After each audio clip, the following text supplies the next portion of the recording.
It is time to meet with Burlington Mayor Marianne Meed Ward and see what's happening in the city of Burlington. Good morning. Good morning, Bob. So the Burlington Pier lit up blue in support of healthcare workers, and I know firsthand of the hardworking healthcare workers and long-term care as well in Burlington. Yeah, we can never thank them enough for the sacrifices. You know, they go to work every day, put themselves at risk to keep us safe. And really, when when we heard of the situation, particularly in Toronto recently, where healthcare workers were being advised because of a protest Yeah, to not wear their healthcare gear visibly you know there's in the something wrong. street. Something very wrong. So we wanted to show once again our support. So it'll be lit blue for a while. That's great. Black History Month, there's actually an event, virtual event. Equality is not equity. Tell us about this.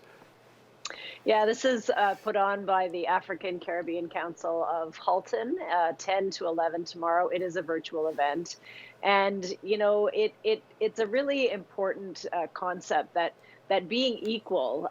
So think of trying to get through a door if you are in a mobility device or you're standing up. It's equal to make everybody pull the door open, but it's not equitable. So Yeah.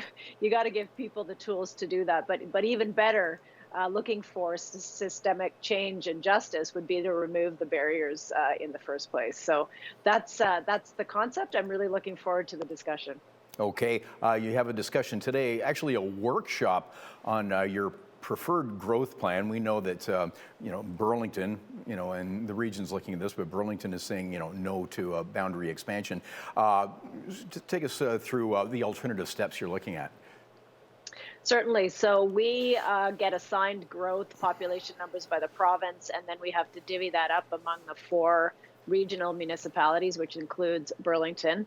The preferred draft, which we will be discussing today, contemplates expanding urban boundaries in Milton and Halton Hills to accommodate a lot of single-family home units that primarily. And so the question is that how we want to use our prime agricultural land? Are there other options to accommodate population growth in a more reasonable way that protects that land? So that's a question on a lot of minds in the community. It's certainly on my mind, and we're going to be at it for a while. Yeah, but certainly no threat to Burlington rural properties. We as a council many moons ago, even before my time, fixed the urban boundary, and this council has reiterated our support for that. So no, there's no urban boundary expansion in Burlington. The concern among some was that, well, if we don't allow it in Milton, Halton Hills, does that mean a whole bunch more high rises coming to Burlington? And not necessarily. It's about how we get creative about accommodating a range of housing within our borders, including things like accessory dwellings, which wouldn't change the character of neighborhoods at all. We already have the ability to do that.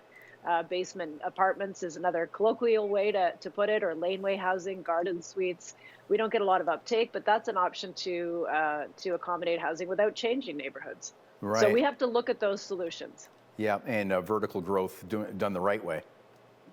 Absolutely, in the right place, right scale, right place. So we are looking at shifting the bulk of major growth and high rises to our three GO stations right around transit, because that's what's going to help reduce congestion on our roads. But we know we have to build complete neighborhoods there. It can't just be high rises with a dry cleaner in the ground floor and call it mixed use.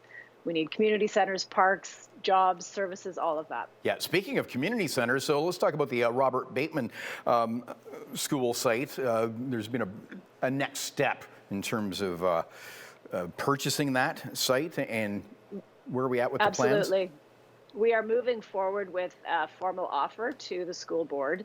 And should this emerging vision for what we would do with the space be realized, it will be the largest community center in the city, with a triple gym, a pool, expanded library, meeting rooms, plus on top of all of that. So that will be larger. Just that piece will be larger than Tansley Woods, plus a university, Brock University, plus uses from the Halton District School Board, plus Tech Place wants to move in there, and we'll still have some space left over. It's a huge site with a track behind it as well. So we want to, once we seal the deal, on the purchase. We want to engage the community in some vision casting for that vision.